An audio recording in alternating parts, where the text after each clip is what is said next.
What a fucking gruesome sight. All right, moving on now. New week, new beginning, new series. Had the summer solstice. This weekend, officially the beginning of summer. The hot, disgusting, sloppy weather. And the unofficial inauguration of what I call fuckboy season. And I, for one, am doing my part to maintain that cultural tradition here in New York City. Now, the last episode, we wrapped up the onion rings subset and finished off with a bag of onion rings from a company called CAPP. Now we're sticking with CAPP and moving into a series of which the CAPP brand is most famous for, and that is these fry-style snacks. They're flavored corn and potato, and they're just shaped to look like fucking French fries. Now, this is a really kind of interesting story behind this particular brand because, as far as I know, they originated this snack, and it's like, why is fucking CAPP, who, I don't know if people are familiar with this, was a British comic strip that used to appear in the newspapers, and it's been around, I think, since the 60s, and it's basically features the titular character, CAPP, who was like a layabout, drunken, pub-going English gentleman who was into gambling, and he was just an overall degenerate and a fairly unsavory character. So he's an odd choice as a mascot for something as wholesome as potato chips because he was a smoker, he was an alcoholic, he mistreated his wife, he made British people look terrible. It was like a satire of just the absolute worst of English culture. So I'm only assuming he wound up as the mascot because I've looked into it and I can't find like the actual story. This is really made by a company, Kongara brands or whatever, and these are the same company that made Slim Jims. And in 1971 they launched this. I know it's a lot of backstory, but it's weirdly interesting. The only reason I can think why this particular character was selected, because back in the day we used to get this strip in the funny papers in the American newspapers next to Charlie Brown and Garfield and Family Circus and all that stuff. Hagar the Horrible, Beetle Bailey. I don't even know if people remember these things. I don't know if young people have even ever opened up a fucking newspaper and read the Sunday funnies. It's like, that's a sort of a lost thing. But anyway, I'm assuming because these were originally called pub fries, which, you know, a pub is a bar in the UK, and oftentimes there's snack foods that go along with it.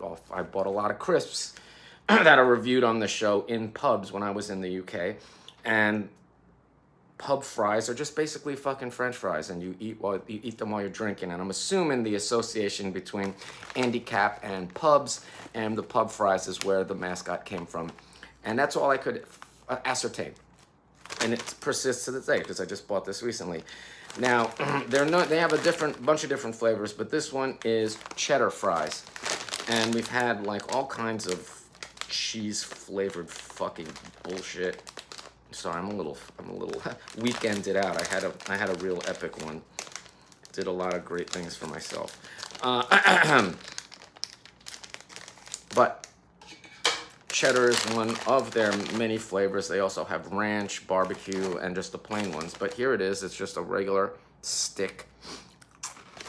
I always love these. Yeah, I mean,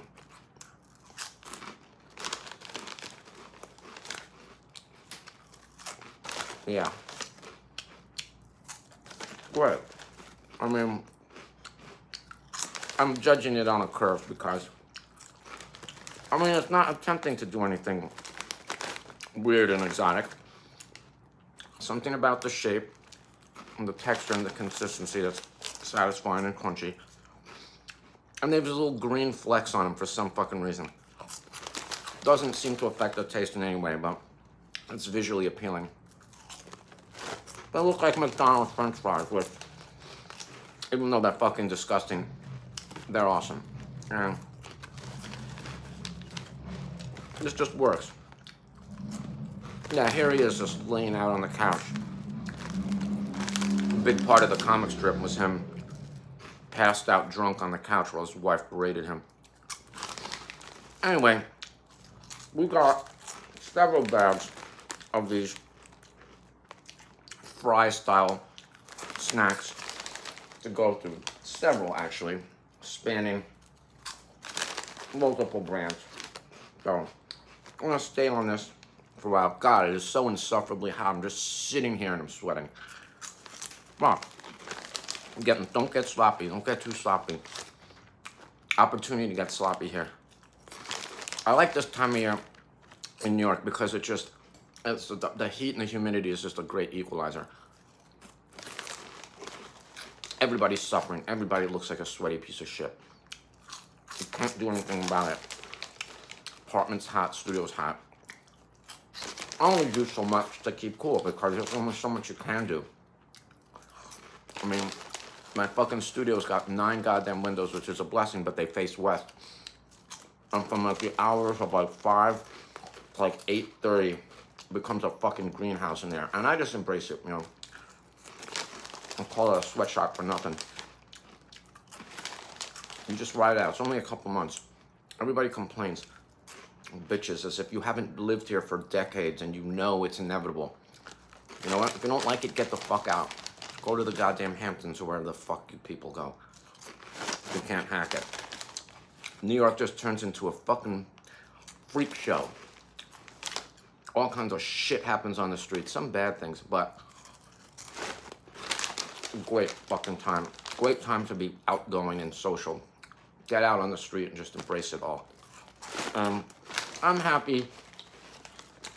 This just, I don't know. After all the twists and turns, this is going on forever. What can you possibly have to say? More. Master Qui-Gon, more you have to say? Yeah, apparently so. After all that inner work, all that introspection and harmonization, it's so great to come out and exchange people and just talk to the girls. Gives a fuck. Everything's so slimy and slippery, nothing attaches, and you just slither your way through the months. Stay wet. Do your work, but well, make room for a little fun. Anyway, sorry, I had a exciting weekend. Left me a little rough around the edges, but you'll watch over the next couple of episodes how I come back to life so I can fucking destroy myself again.